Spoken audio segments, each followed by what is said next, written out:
The transport ship broke through the clouds of Vareth Prime and Maya. Chun pressed her face against the window like a child seeing snow for the first time in her life.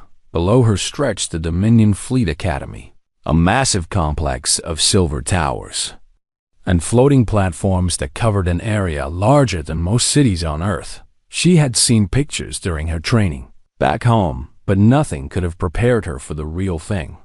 The building seemed to grow out of the purple crystal formations that covered this planet, and the whole place glowed with a soft light that came from somewhere deep underground around.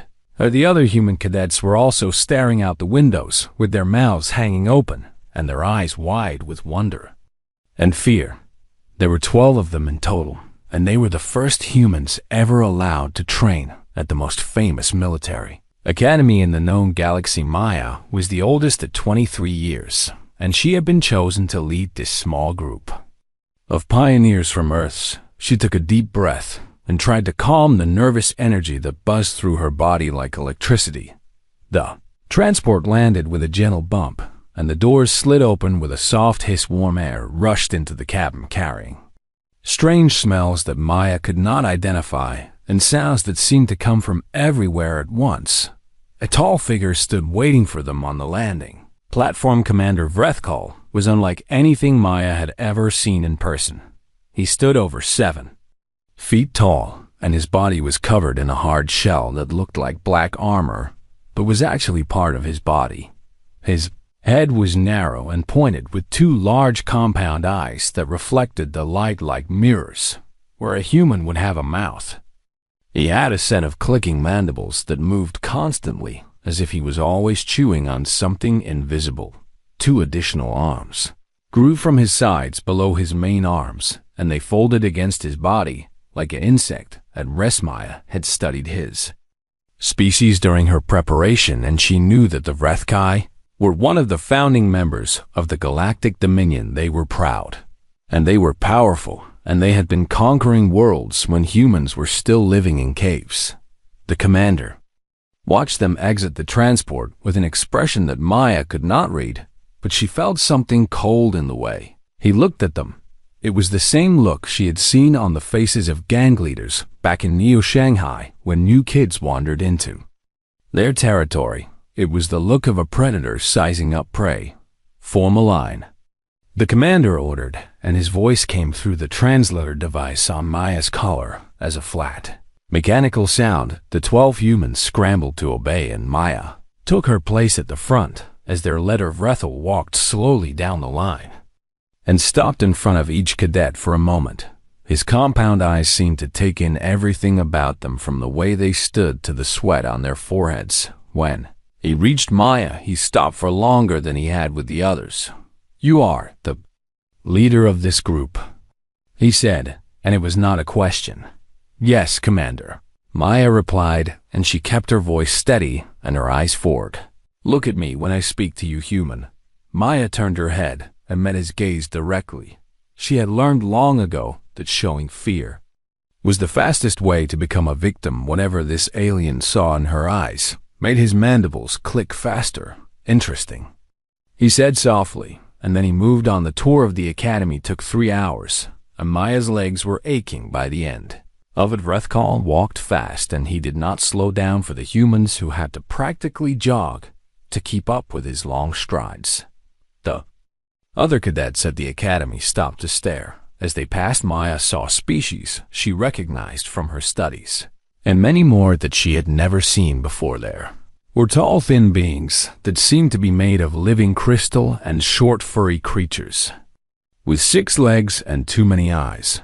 There were beings that floated through the air without any visible means of support, and others that looked almost human, except for their blue skin and the gills on their necks. All of them watched the humans with curiosity, and some with open hostility. Maya heard whispers as they passed, and even though her translator could not catch all the words, she understood the tone well enough. These aliens did not think humans belonged here, and maybe they were right. Humans had only made first contact with the galactic community 12 years ago. They had barely begun to explore their own solar system when an alien trading vessel had appeared in Earth orbit and changed everything. Since then, humanity had been playing catch up and trying to prove that they deserved a place among the stars. This exchange program was part of that effort. If Maya and her fellow cadets could graduate from the Dominion Fleet Academy, they would prove that humans could compete with species that had been traveling between stars for thousands of years. But if they failed, it would set back human integration by decades.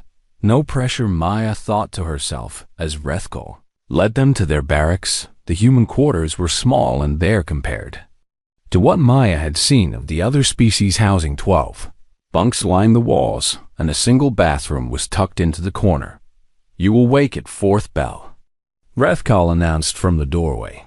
"Training begins at 5th bell, and any cadet who is late will face punishment. I suggest you rest while you can." He turned to leave, but stopped and looked back at Maya. "I have trained cadets from 47 species," he said, and his mandibles spread in what might have been a smile. "Not one has ever failed to break under my instruction, and I do not expect you soft-skinned creatures to be any different." Then he was gone and the door slid shut behind him. Other cadets immediately began talking in nervous whispers, but Maya sat down on her bunk and said nothing. She had heard threats like that before from men who were much more dangerous than this alien commander. Back in Neo-Shanghai, she had fought in the underground circuits from the age of 14. She had faced opponents who wanted to kill her, and she had survived through a combination of skill and patience and a willingness to do whatever was necessary. This alien thought he could break her. He had no idea who he was dealing with. Maya lay back on her bunk and closed her eyes. She would rest, as the commander suggested. She would need her strength for whatever was coming, and deep in her mind she began to plan, because Maya-chan had learned one important lesson in the fighting pits of her youth. Everyone has a weakness, everyone makes mistakes, and if you are patient enough, you will always find your moment to strike. She just had to wait. 3 weeks passed, and every single day was harder than the one before it. Maya woke before 4th bell each morning, and she was always the first human to reach the training grounds. It did not matter, because Commander Rethkal always found something wrong with her performance. Her stance was incorrect, or her timing was off, or her equipment was not properly maintained. The punishments came fast, and they came often. Extra laps around the training field, while the other cadets watched additional hours in the combat simulator after everyone else had gone to eat. Night shifts, cleaning the weapons storage rooms when she should have been sleeping. The other human cadets tried to help at first, but Maya told them to focus on their own survival. She could see that some of them were already close to breaking, and she could not afford to let them see her struggle. So she endured, and she kept her face blank, and she said nothing except "Yes, Commander," whenever Rethkal gave her an order. The alien instructors and cadets watched this daily torture with different reactions. The Kethmari, who were small and timid creatures with large ears and nervous twitching tails, seemed to feel genuine pity for the human woman. They had been conquered by the Dominion centuries ago, and they understood what it meant to be considered lesser beings. Irathi were tall and elegant with skin like polished silver, and they looked down on the whole situation with cold disinterest. Their species had achieved perfect emotional control through genetic modification, and they found the drama between the commander and his chosen victim to be primitive and boring. But the Torvam were different. They were warriors from a high-gravity world with thick, muscular bodies and tusks that jutted from their lower jaws. Their culture was built on combat and honor, and they watched Maya's suffering with growing respect. She was not winning, they could see that much, but she was not losing either. She simply refused to break in. The second week, something changed. Maya started spending her few free hours in the Academy Library, which was a vast chamber filled with glowing data crystals that contained the knowledge of 1,000 worlds. The librarian was an ancient being called a thought keeper, and it had no physical form that Maya could see. It was just a voice that came from everywhere at once, and a presence that made her skin tingle when it spoke. "You seek information about the Vrethkai. the voice said, and it was not asking. Maya nodded, even though she was not sure the librarian could see her. You wish to defeat your instructor. I wish to survive, Maya corrected. Defeating him would just be a bonus. The librarian made a sound.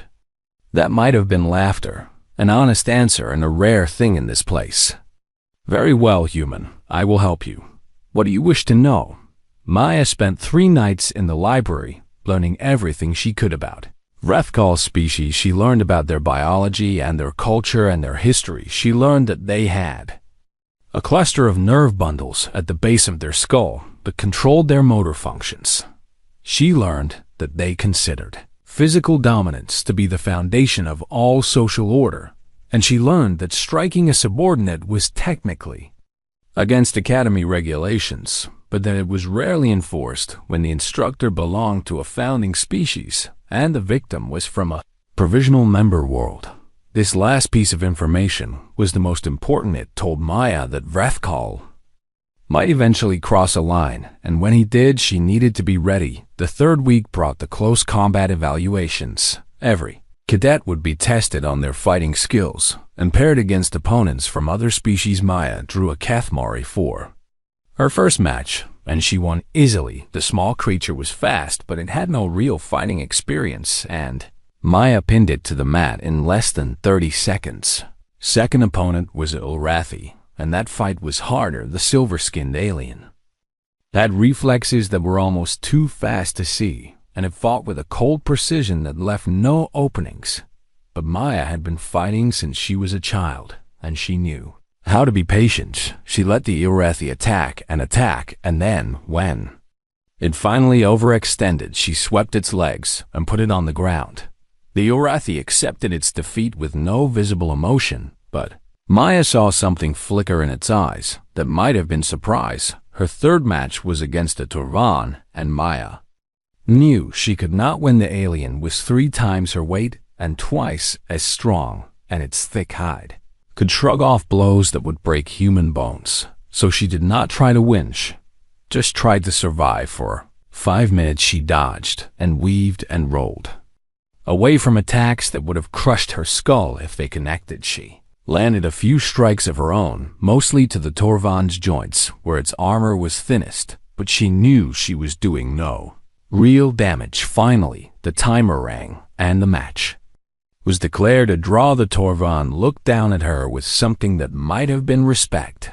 You fight well for a soft skin, it rumbled, and then it walked away. Commander Vrethkal had watched all 3 of her matches, and Maya could feel his compound eyes on her like a physical weight.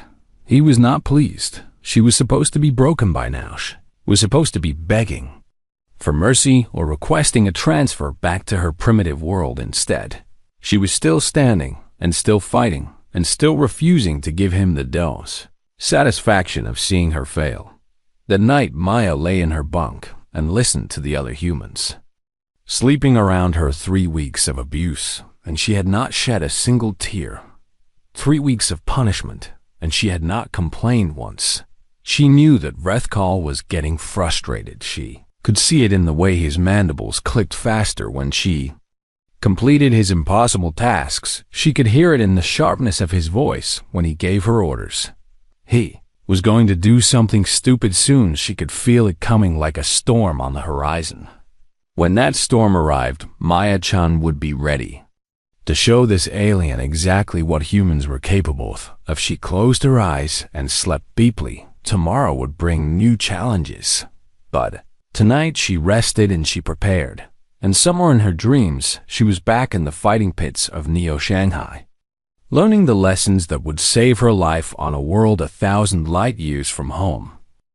The morning of the incident began like any other. Maya woke before 4th bell and dressed in her training uniform and made her way to the combat hall with the other human cadets.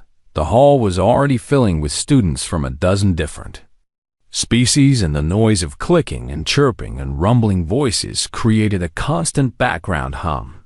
Today was supposed to be a demonstration day. Commander Vrethkal would show various combat techniques, and he would use cadets as his practice partners to illustrate the moves. Everyone knew what that really meant. He would choose the cadet he wanted to humiliate, and he would use the demonstration as an excuse to inflict pain in front of everyone. Maya felt the commander's eyes find her the moment she entered the hall. She knew she would be chosen. She had known it since she woke up that morning. Something felt different today, and there was a tension in the air that made her skin prickle with warning. The demonstration began with basic throws and blocks, and Vrethkal worked his way through several cadets from different species. He was rough with all of them, but he stayed within the bounds of acceptable instruction. The Torvan cadet he used for the throwing demonstration got up slowly after being slammed to the mat, but it showed no complaint. The Urathi he used for the joint locks maintained its perfect composure even when Maya could see the pain flickering behind its silver eyes. Then Vrethkal called her name. Maya walked to the center of the mat and stood at attention in front of the commander. Around them 36 cadets formed a loose circle, and she could feel their eyes on hers. Some looked at her with pity, and some with curiosity, and a few of the Torvan watched with what might have been anticipation. Today I will demonstrate restraint techniques, Vrethkal announced to the class, and his mandibles spread in that not quite smile that Maya had learned to recognize as hunger. Cadet Chen has volunteered to assist me. She had not volunteered, but she said nothing. There was no point in arguing. Vrethkal moved behind her and grabbed her arm with his primary hand. His grip was harder than it needed to be, and Maya felt the pressure against her bones like a warning of what was to come. When restraining a smaller opponent, the commander said, as he wrenched her arm up behind her back, "It is important to control their center of balance." Pain shot through Maya's shoulder, but she kept her face blank and her breathing steady. She had felt worse, much worse. Vrethkal was not satisfied with her lack of reaction. He twisted harder and leaned in close so that his mandibles were inches from her face. She could smell something bitter and alien on his breath. "Your species," he hissed quietly so that the translators would not pick up his words clearly, "should have stayed in your little system. You are weak, and you are pathetic, and you do not belong here." Maya said nothing. She just looked straight ahead and waited. The commander pulled her arm higher, and the pain was bad now, but she had learned to separate her mind from her body. During her years in the fighting pits, pain was just information. It told you what was happening, but it did not have to control you. Nothing to say, Vrethkal whispered, and his voice had an edge to it that made the hairs on Maya's neck stand up. "Perhaps you need more motivation." And then he did-eyed, released her arm, and before she could react, he brought his secondary appendage up and slapped her across the face. The blow was hard and fast, and the crack of it echoed through the suddenly silent training hall. Maya's head snapped to the side, and she felt her lips split against her teeth. Blood filled her mouth with a copper taste that was almost familiar. Time seemed to slow down as she processed what had just happened around her. The other cadets stood frozen in shock. Even the Torvan, who had seen countless battles, looked surprised by what the commander had done. This was not training. This was not instruction.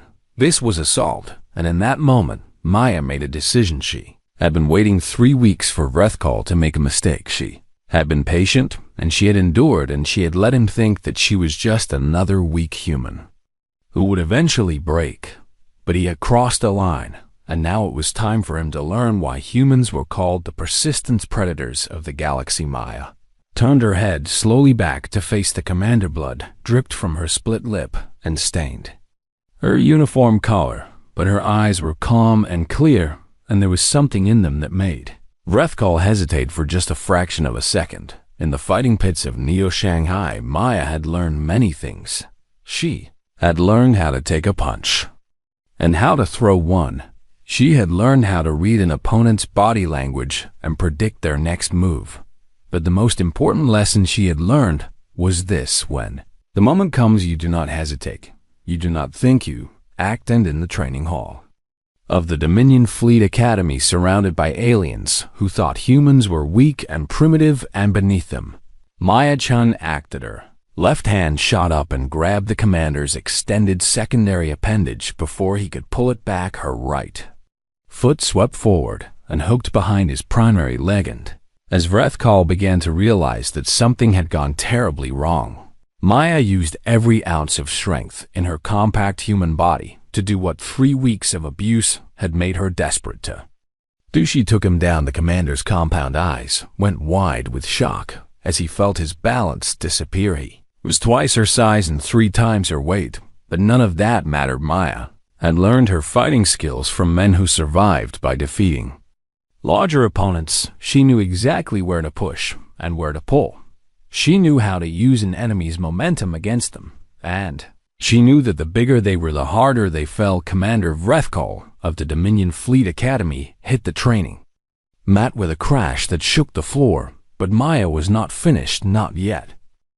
The Academy's security system recorded everything that happened in the training hall that day. Later, the footage would be analyzed by combat instructors from across the Dominion, and it would become required viewing for anyone who wanted to understand what humans were truly capable of. The whole thing took less than 8 seconds. In the first moment after the slap, Maya's head snapped to the side, and blood sprayed from her split lip in a thin arc.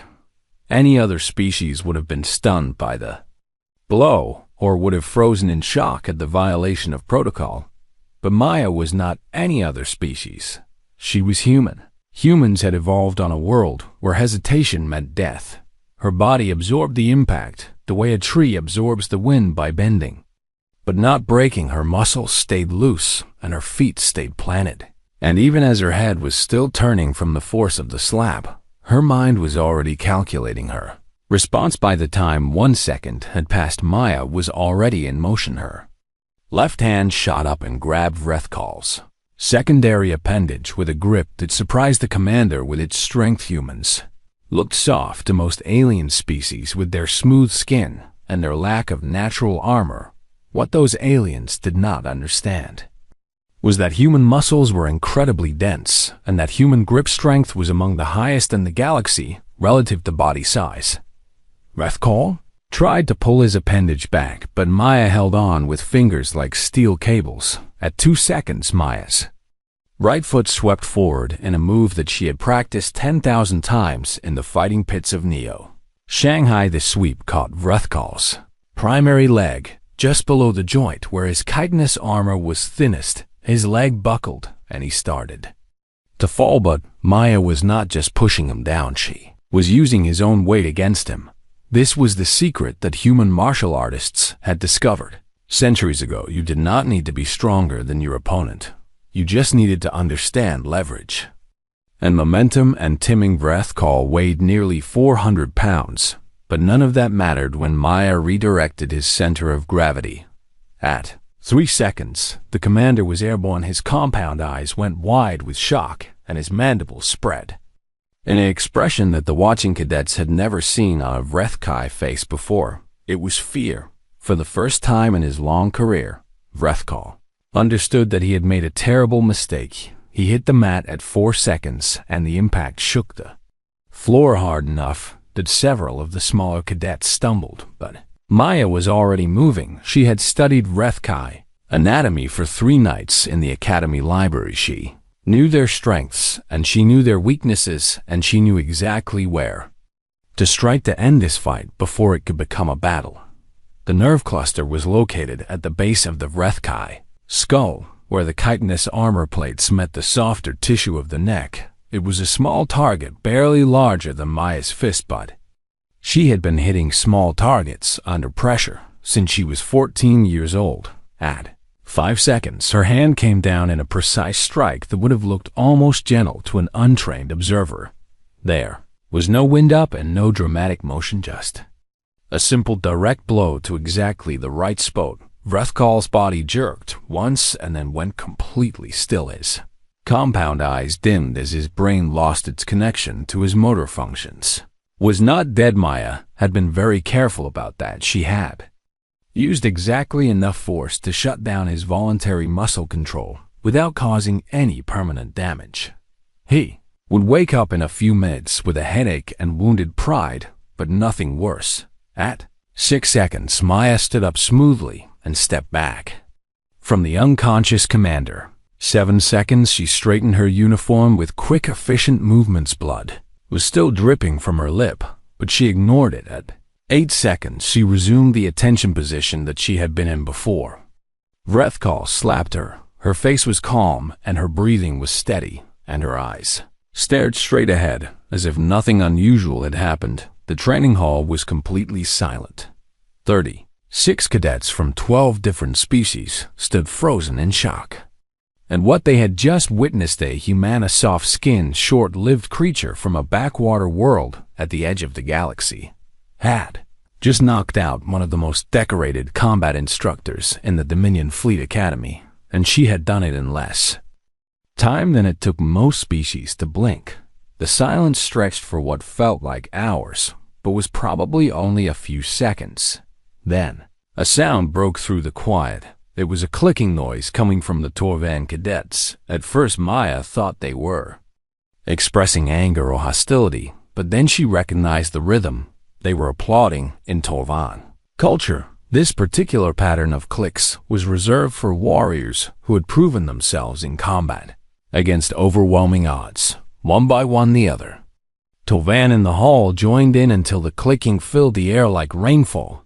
Then the Kathmari started making their own approval sounds, and even some of the Urathi nodded their silver heads in what might have been respect. Maya did not move, and she did not smile. She just stood at attention and waited for whatever would come next. On the mat, Commander Vrethkal began to stir. His mandibles twitched, and his legs moved weakly as his nervous system rebooted. He would be awake soon, and Maya knew that the real fight was just beginning. She had struck a superior officer. She had knocked out a member of a founding species.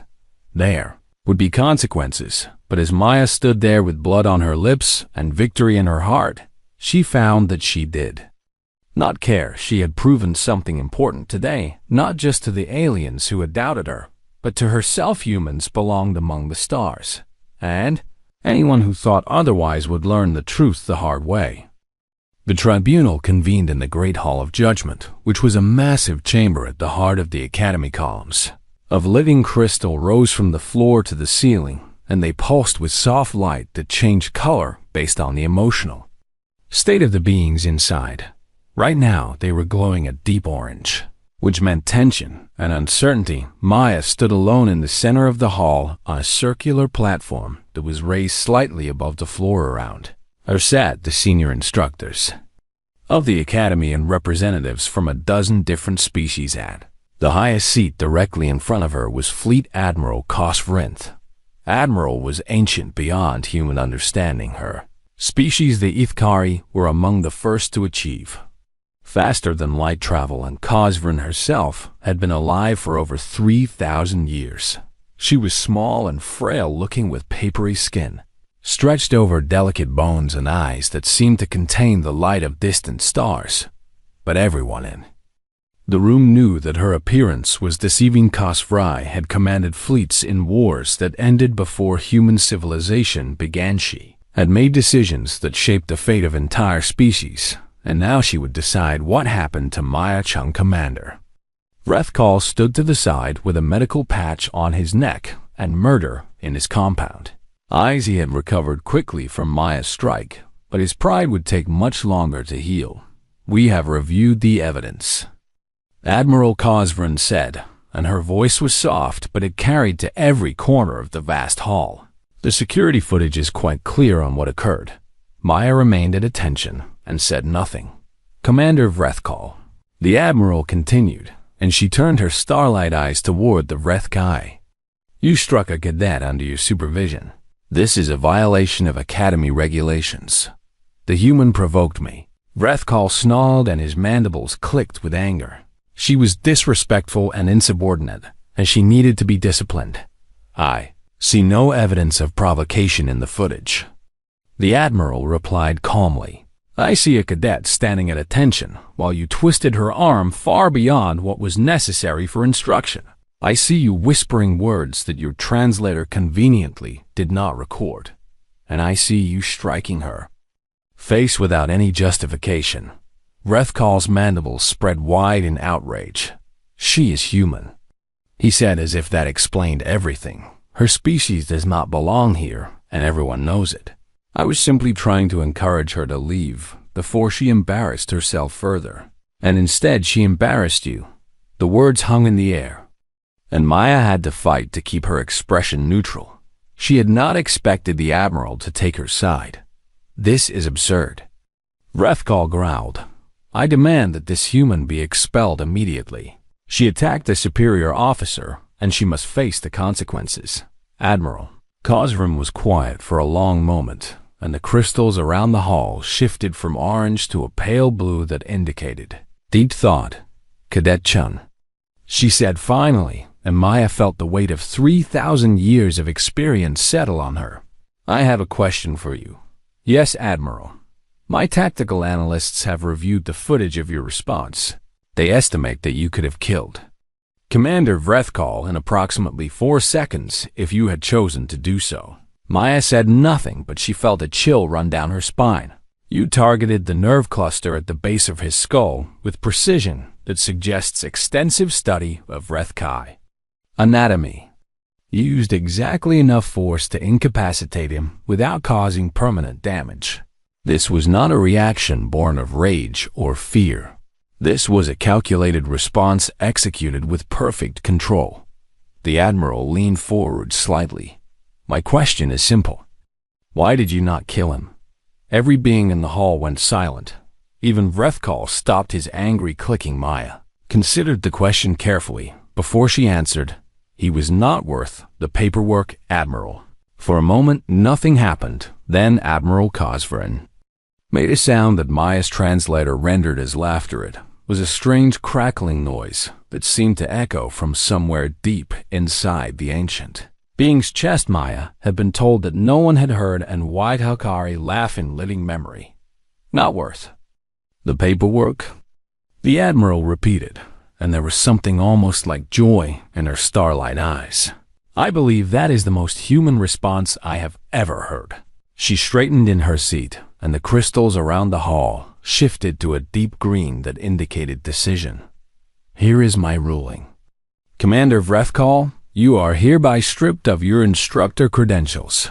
You will be reassigned to Monitoring Station Theta 7 in the Outer Rim, where you can contemplate the proper treatment of cadets under your care." Vrethkal made a strangled sound of protest, but the Admiral silenced him with a look. "Cadet Chun, you will receive an official reprimand for striking a superior officer. This will go in your permanent record." Maya nodded and accepted the punishment. It was fair. However, the Admiral continued, and her voice took on a different quality. "You will also receive an unofficial commendation for demonstrating exceptional restraint and what I can only describe as species-appropriate combat response. This commendation will be placed in the classified section of Academy records, where it will be used to educate future instructors about the nature of humanity." The Admiral rose from her seat, and the other officials rose with her. "Let me be clear to everyone in this hall. Humans are not weak. They are not primitive. They are not lesser beings who need to be broken before they can be trained." She looked directly at Maya, and there was something ancient and knowing in her gaze. Humans are persistent predators from a death world that has been trying to kill them since they first evolved. They do not give up, and they do not forget, and when they are pushed beyond their limits, they respond with a level of calculated violence that should terrify anyone with sense. The Admiral's words echoed through the hall, and Maya could see their impact on the faces of every being present. Cadet Chun is not an exception. She is an example, and any instructor who forgets this lesson may find themselves on the receiving end of a similar demonstration. The tribunal was dismissed, and Maya was escorted back to her barracks by 2 Academy guards who looked at her with something that might have been respect. The other human cadets were waiting for her when she arrived. They surrounded her with questions and congratulations, but Maya just smiled and told them to get some sleep. There would be time for celebration later, right? Now she needed to rest. 2 years later, Maya Chun graduated at the top of her class. She was the first human to achieve that honor, and she would not be the last. The Academy kept the footage of her fight with commander Vrethkal in their archives, and they showed it to every new batch of instructors as a warning. Along with the footage, they included a simple note that became famous throughout the cruise. Dominion Fleet, do not mistake human patience for weakness, do not mistake human friendliness for submission, and for the love of the void, do not strike first, because humans always hit back when reporters asked Maya about the incident years later. She never said much about it, but once when she was asked what lesson she wanted other species to learn from her story, she smiled and said just 7 words: "We are small, but we are mighty." And somewhere across the galaxy, on a lonely monitoring station in the outer rim, an alien with a scar on his neck clicked his mandibles in bitter agreement.